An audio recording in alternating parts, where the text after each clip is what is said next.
안녕하세요. 자, 오늘은 우리가 어제 수정 분계를 좀 하다 말았습니다. 거기를 이제 다시 좀 보겠습니다. 우리 책으로 하면 이제 100페이지라고 했어요. 이게 아주 중요하다고 했는데 100페이지를 보시면 뭐가 있냐면 수정 전 시산표가 있어요.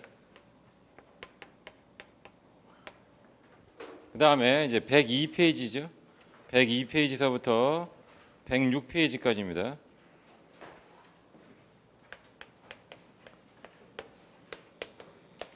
여기까지 뭐가 있냐? 수정 분계가 있어요. 수정 분계가 몇 가지가 있냐면 5가지가 있습니다. 그러니까 여기다가 수정 전 시산표에다가 수정 분계를 반영하게 되면 몇 페이지가 되냐면 109페이지가 되겠죠. 109페이지 보시면 뭐가 있냐면 수정 분계 후 시산표가 있습니다. 결론은 뭐냐? 수정 전 시산표에다가 수정 분계를 반영하고 나면 수정 후 시산표가 된다. 그리고 그 움직임을 파악하는 게 목표가 되겠습니다. 그래서 형광펜이 한 5가지가 필요하다고 했었어요. 그래서 어제 한 걸 이제 복습 겸 한번 다시 해보겠습니다. 100페이지 보시면은 세 번째 칸에 선급 임차료가 12만 있었죠. 여기 선급 임차료가 공색엔 띄고 하죠. 12만 있었다.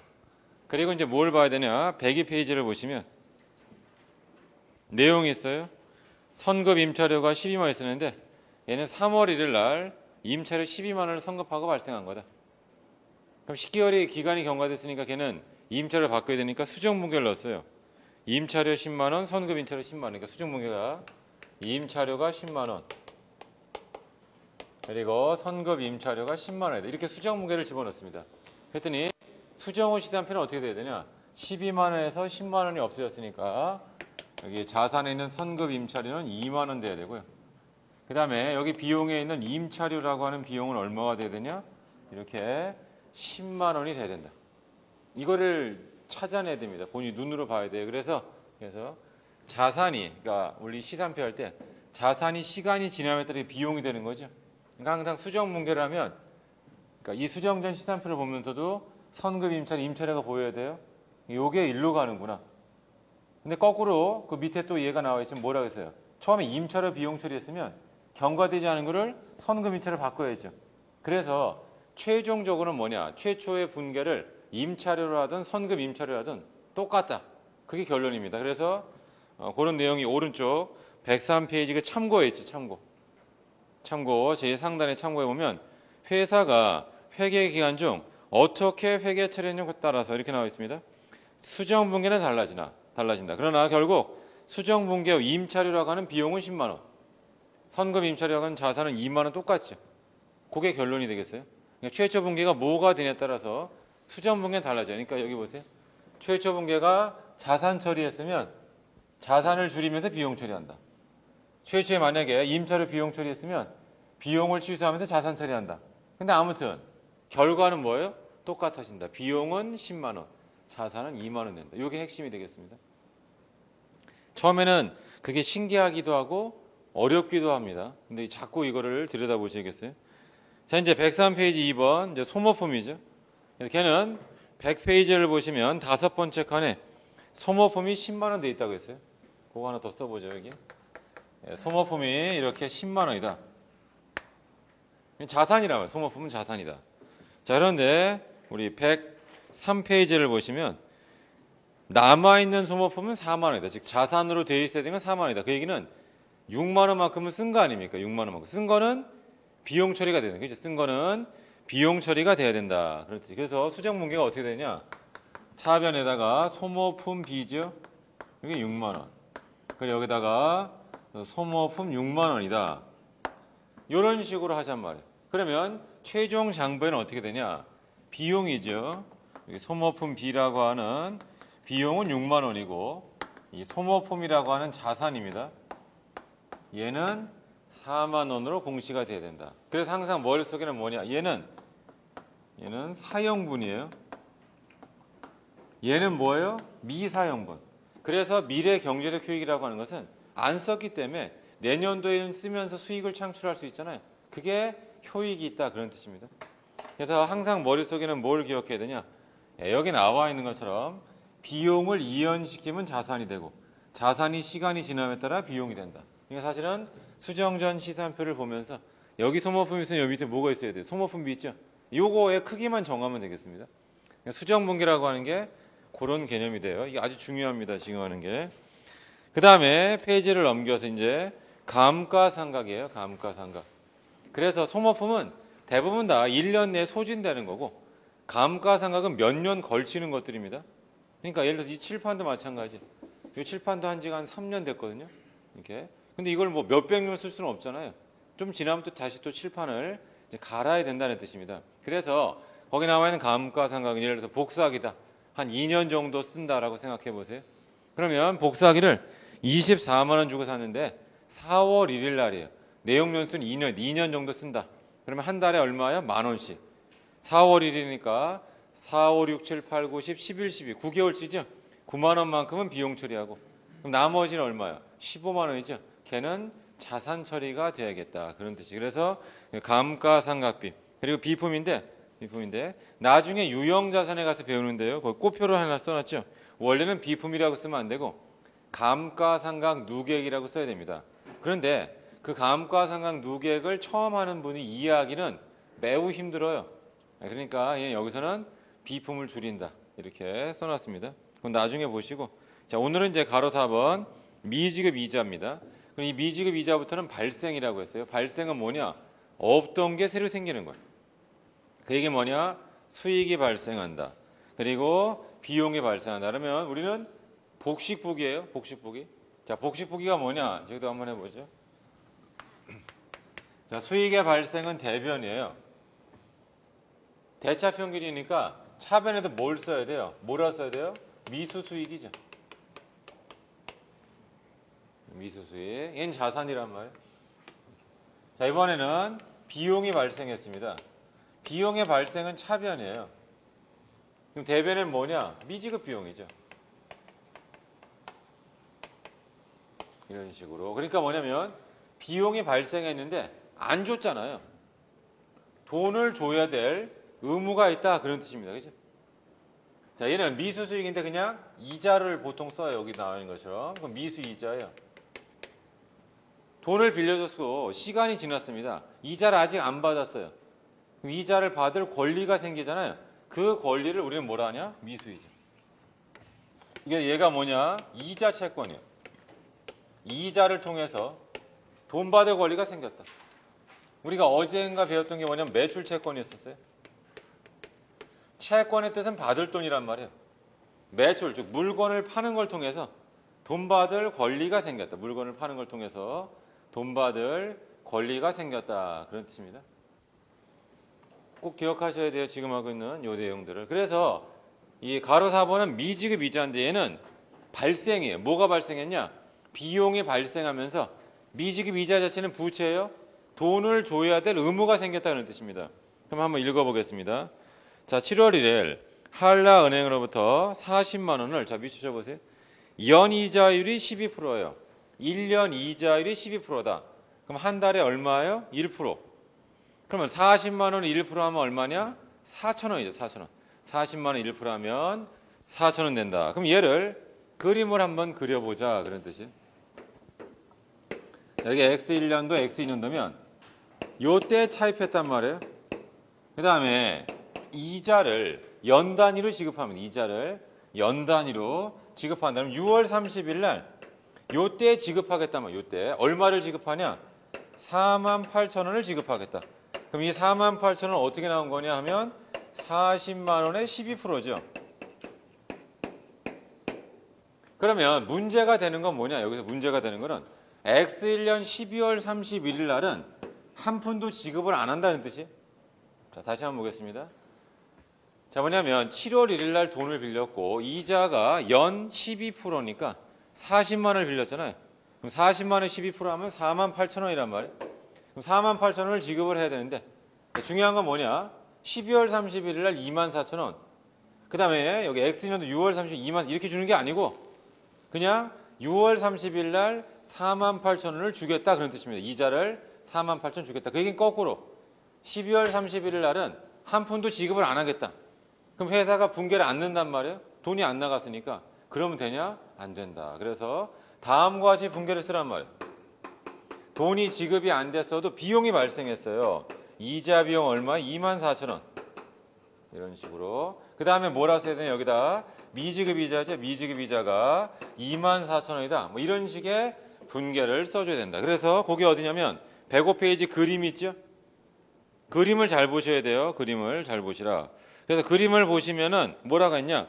12월 31일 날 이자 비용을 24,000원 인식해야 된다. 그래서 그 밑에 수정문에 써놨죠? 이자 비용 24,000, 미지급 이자 24,000. 그렇게 수정문계를 쓰셔야겠습니다. 그러면 얘는 어떻게 되냐? 우리 100페이지를 가보세요. 100페이지를 보시면 수정전 시산표를 보시면 여기 보세요. 이자 비용도 없고 미지급 이자도 없어요. 아무것도 없어요. 그런데 여기다 쓰는 거죠. 차변에 이자 비용, 대변에 미지급 이자. 이걸 썼으면 수정 후 시산표는 어떻게 되냐? 이자 비용과 미지급 이자가 나와야겠죠. 그래서 어디를 보시냐? 우리 109페이지 가보세요. 109페이지 제일 마지막에 보시면은 그 수정 후 잔액 시산표에 마지막에 뭐가 있어요? 이자 비용이 24,000 있고요. 그 다음에 대변의 두 번째 칸에 보시면 미지급 이자가 24,000이죠. 없던 게 생겼다. 이게 발생이죠. 없던 게 생겼다. 그런 뜻이. 자, 이때 공부를 여기서 멈추시면 안 되고 좀 더 해야겠습니다. 자, 무슨 말이냐면 그러면 X2년 6월 30일 날 분계는 어떻게 해야 되냐? 그 분계를 쓸 수 있어야 돼요. X는 6월 30일 날. 그럼 제가 분계를 한번 써보겠습니다. 돈은 나가요. 현금은 48,000원이. 그럼 여기다 이자 비용을 얼마를 쓸 거냐 그런 뜻이에요? 48,000원 아닙니까? 그러면 안 돼요. 24,000원 이미 했잖아요. 여기다 24,000원. 그럼 나머지 24,000원 뭘로 써야 되냐? 미지급 이자를 지워야 돼요. 항상 이걸 생각해 봐야 됩니다. 이렇게. 그래서 여기 48,000원을 둘로 쪼개 볼게요. 현금 24,000. 그리고 현금 24,000이다. 그럼 얘가 의미하는 바가 뭐냐? 올해 이자 비용은 얼마냐? 24,000원. 그걸 돈을 줬고요. 전년도에 안 줬잖아요. 그걸 줘야죠. 그래서 이걸 해석하면 어떻게 되냐? 돈을 24,000을 주고요. 의무가 해소된 거예요. 그러니까 무슨 말이냐면 미지급 이자라고 하는 게 뭐냐? 여기도 한번 해보겠습니다. 여기는 이자 비용이었어요. 미지급 이자는 다른 말로 하면 이자 채무예요. 이자로 인해서 돈을 지급해야 될 의무가 생겼다는 뜻이에요. 이자를 통해서 돈을 지급해야 될 의무가 생겨요. 그걸 지급한 거죠. 그리고 나서 머릿속에 결론을 지어야 됩니다.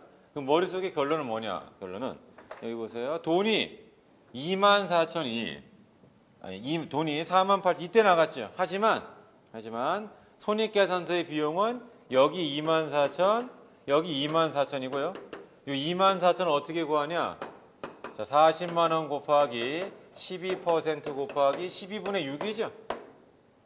그러니까 돈을 언제 주든 상관없이 이자 비용은 기간 경과에 따라 인식하는 그게 바로 뭐냐? 이게 발생주예요.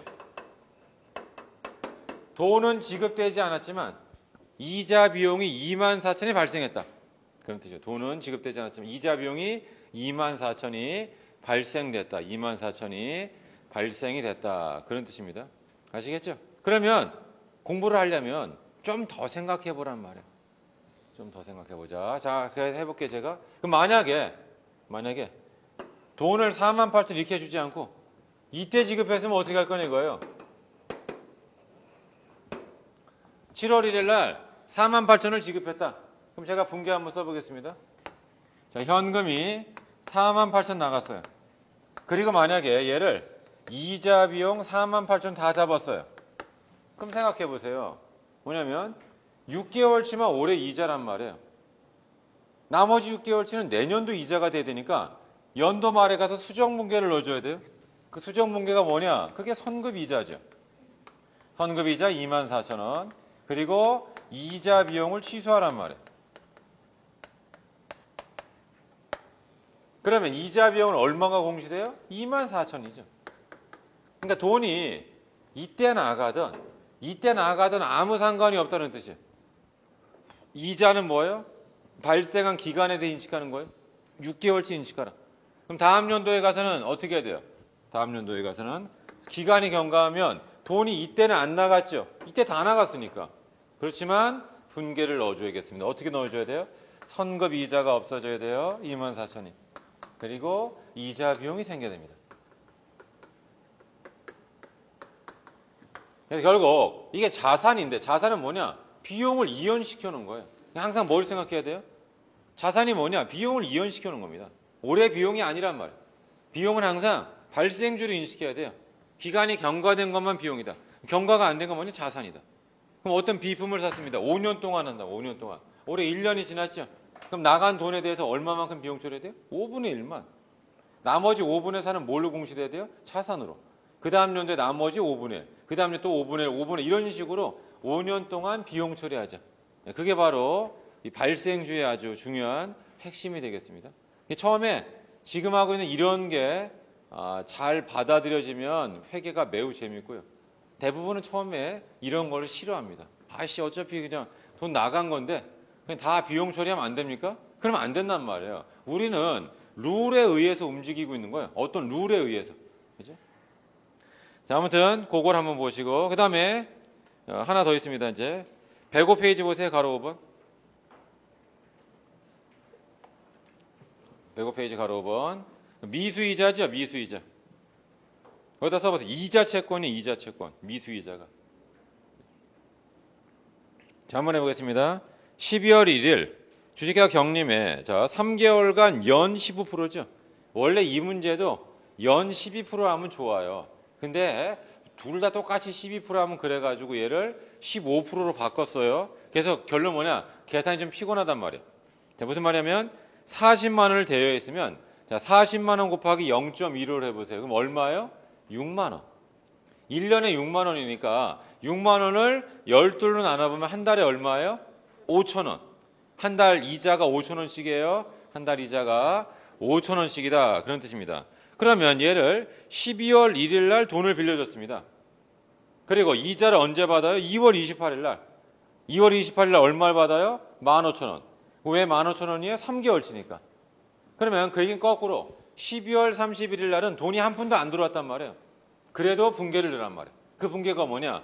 차변의 미수이자 5천, 대변의 이자 수익 5천이죠. 그게 다음 페이지에 있습니다. 그게 다음 페이지에 있다. 그러면 이 분계의 뜻이 뭐냐? 분계의 뜻이 뭐냐?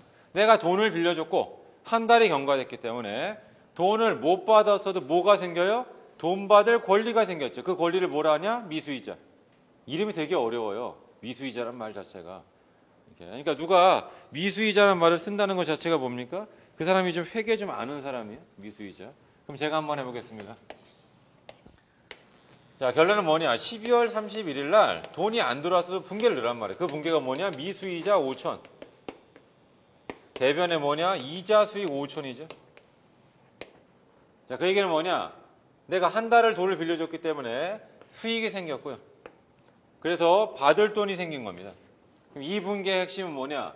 그럼 내년도 2월 28일 날 분계를 한번 써보자는 뜻이에요. 2월 28일 날. 그럼 2월 28일 날은 현금이 15,000원 들어옵니다. 하지만 이자 수익은 얼마가 돼야 돼요? 10,000원. 10,000원이 뭐냐? 두 달치란 말이에요. 이게 두 달치. 그럼 5,000원만큼은 뭘 써야 돼요? 미수이자를 지우셔야 돼요. 미수이자를 지워야 된다. 그러니까 요거를 지우란 말이에요. 그래서 거꾸로 15,000원은 10,000원과 5,000원으로 나왔단 말이에요. 그러니까 10,000원은 뭐냐? 올해 이자가 되고요. 5,000원은 왜 들어왔어요? 전년도에 못 받은 걸 지금 받고 있는 거죠. 그래서 결론은 뭐냐? 회계라고 하는 게 돈이 이때 다 들어왔어요. 15,000원이. 하지만 손익계산서 이자 수익은 여기 5,000원, 여기 10,000원 이런 식으로 기간에 따라 나눠서 해야 된다. 그게 결론이 되겠습니다. 그래서 역시 마찬가지. 이 미수이자 이자 수익도 100페이지를 가보세요.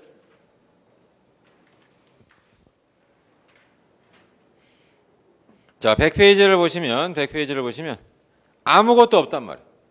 아무것도 없어요. 그런데 수정분계를 집어넣었죠. 그 수정분계가 뭐냐? 106페이지 가보세요.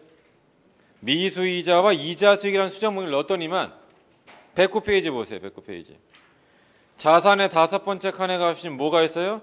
미수이자 5천 있고요. 대변의 마지막에 보면 뭐가 있어요? 이자 수익 5천 있죠? 이자 수익 5천. 거기 색칠을 해 놓으셔야 돼요. 아까랑 다른 색깔로 색칠을 해 놓으시라.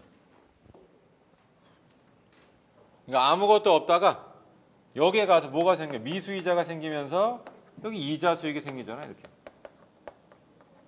그래서 항상 우리는 복식북이에요. 복식북이. 회계를 잘하는 거는 뭐냐 이거예요. 회계를 잘하는 건 이자 수익이 있으면 여기에 뭐가 적힐까를 알아야 돼요.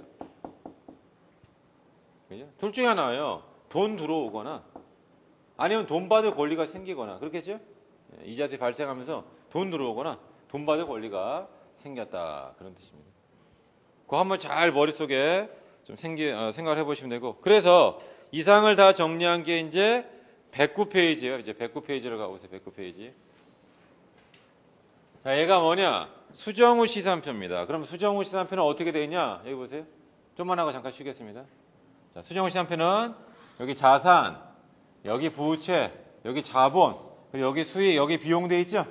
그래서 결론은 뭐냐면 거기다 좀 표시를 해 놓으셔야 돼요. 자, 이렇게 위에 있는 거. 수정후 시산표 위에 있는 건 뭐예요? BS예요. 아래에 있는 게 수익 비용이죠. 얘는 뭐예요? IS가 되겠습니다. 그러니까 결국 뭐냐면 이 수정후 시산표라고 하는 것은 BS와 IS를 뭐예요? 합쳐놓은 거예요. BS와 IS를 합쳐놨다. 그죠? BS와 IS를 합쳐놨다. 그런 뜻입니다. 그래서 거기 요약해서 써놨어요. 109페이지. 수정후 잔액 시산표 보면 크게 보란 말이에요. 크게. 자산이 얼마냐? 192만 5천 원. 그 다음에 단기 비용이 얼마냐? 48만 4천 원. 그 다음에 부채가 66만 4천 원. 그 다음에 자본이 100만 원. 수익이 14만 5천 원 이렇게 돼 있죠? 그래서 그 밑에 있는 게 뭐냐면 시산표 등식이에요. 제일 밑에 있는 거. 시산표 등식. 우리 시험은 아직 안 나왔고요. 앞으로도 안 나올 겁니다. 이렇게. 근데 개념은 되게 중요해요. 여기서 제일 중요한 게 뭐냐? 여기 기초자본에 동그라미 쳐보세요. 기초자본. 자, 무슨 말이냐면 시험 문제 다음 중 틀린 게 뭐냐? 시산표는 기말 자산 더하기 단기 비용은 기말 부채 더하기 기말 자본 더하기 단기 수익. 이건 틀렸어요. 단기 수익. 틀렸습니다. 왜 그런 거냐? 수익 비용이 마감이 돼야 그게 이익염으로 가고 그게 합쳐져야 기말 자본이 된단 말이에요. 수익 비용이 마감이 안 됐기 때문에 이 자본은 기초 자본이에요. 기초 자본. 아무튼 이것도 되게 유명한 등식이었습니다. 이것도. 그렇지만 지금은 이 시산표 이런 것들을 크게 강조를 하지 않아요. 그게 아까도 말씀드렸었죠. 옛날에는 뭐 컴퓨터 언어니 뭐니 이런 것만 했는데 지금은 뭐예요? 윈도우, 그죠? 저 어렸을 때 컴퓨터 제일 처음 배울 때가 기억납니다. 윈도우라고 하는 것을 전혀 생각을 못했죠. 이렇게 누가 이렇게 뭐 클릭 갖다 대기만 하면 지금도 막 스마트폰 대기만 하면 이게 작동이 된다? 이게 안 되죠. 생각이 안 되니까 처음에 할 때 뭐 C 언어니 뭐 베이직 언어니 막 배우면서 무언가 입력을 해야지만 움직였단 말이에요. 그죠? 근데 대기만 하면 그냥 알아서 움직인다. 이거 엄청난 세상입니다. 근데 아무튼 회계도 마찬가지예요. 회계도 전산 프로그램에 의해서 분계만 집어넣으면 알아서 재무제표가 나온다. 이거 엄청난 세상입니다. 근데 아무튼 그 전에 근데 이게 몇십 년 전이에요. 이게 엄청나게 긴 게 아니란 말이에요. 이렇게 해가지고 그래서 여러분 모르시겠지만 그 한 2, 30년 전에도 뭐 회계사를 세면서 이런 시험에 주판을 들고 간 사람도 있었어요. 이런 계산기 안 하고 그 당시만 해도 이제 주산 뭐 이런 거를 하던 사람이 있었단 말이에요. 그죠? 그래서 지금도 연세가 지긋하신 분이 이제 회계를 하면 그분이 계산을 되게 빨리 합니다.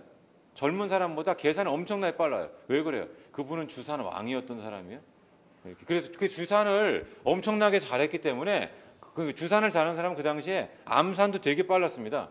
그래서 옛날에 막 TV에 나와가지고 막 누가 숫자 부르기만 해도 막 그 암산하던 그런 사람들이 TV에 어렸을 때 많이 나왔었는데 요새는 이제 잘 안 나오지만 그래서 그분이 왜 이렇게 계산을 빨리 하냐? 그분은 전직 주산 왕이란 말이에요. 그러니까 당연히 계산을 빨리 할 수밖에 없다는 뜻입니다. 그러니까 사실은 우리가 이제 전자계산기 뭐 이런 거 등장을 해가지고 암산 능력이 이제 현저히 떨어진 거고 그 전에는 모든 거를 이제 본인이 스스로 막 해결해야 되니까 암산 능력이 대단히 좋았단 말이에요. 자, 아무튼 그 109페이지 밑에 있죠? 뭐 그거 한 번씩 잘 보시고요. 자, 그다음에 뭐 계정의 마감이 있는데 그건 좀 이따 할 겁니다. 좀 이따가. 그래서 그 얘기는 뭐냐면 우리가 자 118페이지를 가보세요. 118페이지. 무슨 말이냐면 계정의 마감을 몰라도 재무제표가 만들어져요. 그래서 어디랑 같이 보셔야 되냐면 109페이지를 보시란 말이에요. 109페이지랑 118페이지를 같이 봐야 돼요. 자, 무슨 말이냐면 109페이지에 있는 그 수정 후 잔액 시산표에 기말자산, 기말부채 이런 거 있죠? 그게 고스란히 어디가 있어요? 118페이지에 재무상태표 있단 말이에요. 그러니까 우리가 잠깐 쉰 다음에 뭘 할 거냐면 계정의 마감을 배울 건데 그 계정의 마감을 몰라도 재무제표가 만들어진단 말이에요. 재무제표가 만들어진다. 그러니까 109페이지에 있는 수정 후 잔액시산표에 현금, 매출채권, 선금이체, 단기대금 등등 나와 있죠. 보증금까지. 그게 118페이지 봐세요. 똑같이 그대로 다 있잖아요. 이렇게. 그다음 부채도 똑같이 다 있습니다. 자본금이 100만 원 있고 희하는 게 뭐예요? 이익이염이 있죠. 26만 1,000원. 그거는 없어요. 109페이지 수정 후 시산표에는. 왜? 수정 후 시산표는 아직 수익 비용이 마감이 안 됐어요. 수익 비용이 다 당기 순이익으로 가서 그래서 이익이염으로 가야 돼. 그게 안 돼 있는 상태란 말이에요. 그다음에 우리 116페이지를 가보세요. 117페이지를 가보세요. 자, 117페이지 보시면 손익계산서인데 이 손익계산서는 보고식 손익계산서예요. 주주총회에서 보고하는 형식입니다. 우리가 배운 건 뭐였어요? 계정식 손익계산서. T계정식. T계정 여기 보세요. 그러면 이 IS는 어떻게? 여기가 수익, 여기가 비용. 이가 대차 안 맞는 게 당기순 이익이었잖아요. 이렇게. 그렇죠? 바로 그 얘기라면 그 얘기. 바로 그 얘기. 그래서 보겠습니다. 117페이지 보시면 수익이 있어요. 용역 수익, 이자 수익. 비용이 있죠. 이렇게 가지고 수익에서 비용을 빼면 당기순이익 나온다. 그런 뜻입니다. 당기순이익. 자, 그래서 109페이지를 가보세요. 109페이지 다시 수정 후 시산표라는 게 있는데 수정 후 시산표라는 게 있는데 이 수정 후 시산표라고 하는 걸 통해 가지고 뭘 구할 수 있어요? 우리는 재무제표. 그 재무제표는 BS와 IS예요. 그렇죠? BS와 IS다. 그런 뜻입니다. 그 다음에 이제 잠깐 쉬었다 할 건데 110페이지 가보세요. 110페이지. 계정의 마감. 여기 읽어보시고 여기 보세요. 알면 매우 좋아요. 여기 계정의 마감이라고 하는 걸. 그죠? 알면은 매우 좋습니다. 그리고 그게 이제 나중에 어디냐면 자본이라고 하는 걸 배울 때. 자산부채 자본이잖아요. 처음에 우리가 이제 자산부채를 열심히 배웁니다. 그리고 자산부채 끝난 다음에 뭘 배우는 자본. 진정한 실력은 어디 있어요? 자본이 있어요. 자본을 잘하는 사람이 회계를 잘하는 사람이고 그 자본을 잘하는 거에 기초가 얘란 말이에요. 계정의 마감. 계정의 마감의 원리를 이해를 해야지만 자본이 잘 이해가 된다. 그런 뜻이에요. 자본이 잘. 그러니까 회계의 어떤 발전을 위해서는 얘가 필요합니다. 얘가. 그래서 항상 당부하고 싶은 게 뭐니? 지금이 7월 달 아닙니까? 그죠? 7월 달, 8월 달 그리고 9월, 10월까지 하시는 분들은 여기 열심히 하라고 하고요.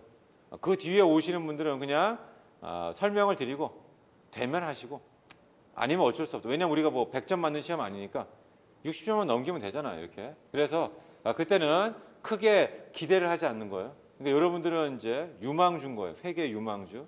그래서 내년도 시험에서도 회계를 잘 볼 수 있는 가능성이 매우 높죠. 그러니까 여기를 잘 열심히 해보자. 그런 뜻입니다.